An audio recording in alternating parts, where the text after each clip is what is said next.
Exode chapitre 9.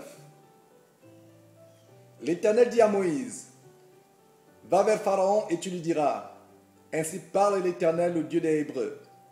Laisse aller mon peuple afin qu'il me serve. Si tu refuses de le laisser aller, et si tu le retiens encore, voici la main de l'Éternel sera sur tes troupeaux qui sont dans les champs, sur les chevaux, sur les ânes, sur les chameaux, sur les bœufs et sur les brebis. Il y aura une mortalité très grande. L'Éternel distinguera entre les troupeaux d'Israël et les troupeaux des Égyptiens. Il ne périra rien de tout ce qui est aux enfants d'Israël. L'Éternel fixa le temps et dit, demain, l'Éternel fera cela dans le champ. Et l'Éternel fit ainsi dès le lendemain. Tous les troupeaux des Égyptiens périrent. Il ne périt pas une bête des troupeaux des enfants d'Israël. Pharaon s'informa de ce qui était arrivé. Et voici, pas une bête des troupeaux d'Israël n'avait péri. Mais le cœur de Pharaon s'endurcit, et il ne laissa point aller le peuple.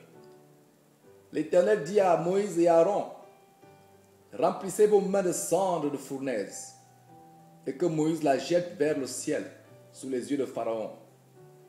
Elle deviendra une poussière qui couvrira tout le pays d'Égypte, et elle produira dans tout le pays d'Égypte, sur les hommes et sur les animaux, des ulcères formés par une éruption de pustules.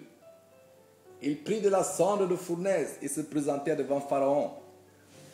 Moïse la jeta vers le ciel, et elles produisirent sur les hommes et les animaux des ulcères formés par une éruption de pustules. Les magiciens ne purent paraître devant Moïse à cause des ulcères, car les ulcères étaient sur les magiciens comme sur tous les Égyptiens. L'Éternel endurcit le cœur de Pharaon, et Pharaon n'écouta point Moïse et Aaron, selon ce que l'Éternel avait dit à Moïse. L'Éternel dit à Moïse, lève-toi de bon matin et présente-toi devant Pharaon. Tu lui diras, ainsi parle l'Éternel, le Dieu des Hébreux. Laisse aller mon peuple afin qu'il me serve. Car cette fois, je vais envoyer toutes mes plaies contre ton cœur, contre tes serviteurs et contre ton peuple, afin que tu saches que nul n'est semblable à moi sur toute la terre. Si j'avais étendu ma main et que je t'eusse frappé par la mortalité, toi et ton peuple, tu aurais disparu de la terre. Mais je t'ai laissé subsister afin que tu vois ma puissance et que l'on publie mon nom par toute la terre. Si tu t'élèves encore contre mon peuple et si tu ne laisses point aller, voici, je ferai pleuvoir demain à cette heure une grêle tellement forte qu'il n'y en aura point eu de semblable en Égypte depuis le jour où elle a été fondée jusqu'à présent. Fais donc mettre en sûreté tes troupeaux et tout ce qui est à toi dans les champs. La grêle tombera sur tous les hommes et sur tous les animaux qui se trouveront dans les champs et qui n'auront pas été recueillis dans les maisons, et ils périront. Ceux des serviteurs de Pharaon qui craignirent la parole de l'Éternel firent retirer dans les maisons leurs serviteurs et leurs troupeaux. Mais ceux qui ne prirent point à cœur la parole de l'Éternel laissèrent leurs serviteurs et leurs troupeaux dans les champs. L'Éternel dit à Moïse, étends ta main vers le ciel, et qu'il tombe de la grêle dans tout le pays d'Égypte sur les hommes, sur les animaux et sur toutes les herbes des champs dans le pays d'Égypte. Moïse étendit sa verge vers le ciel, et l'Éternel envoya des tonnerres et de la grêle, et le feu se promenait sur la terre. L'Éternel fit pleuvoir de la grêle sur le pays d'Égypte.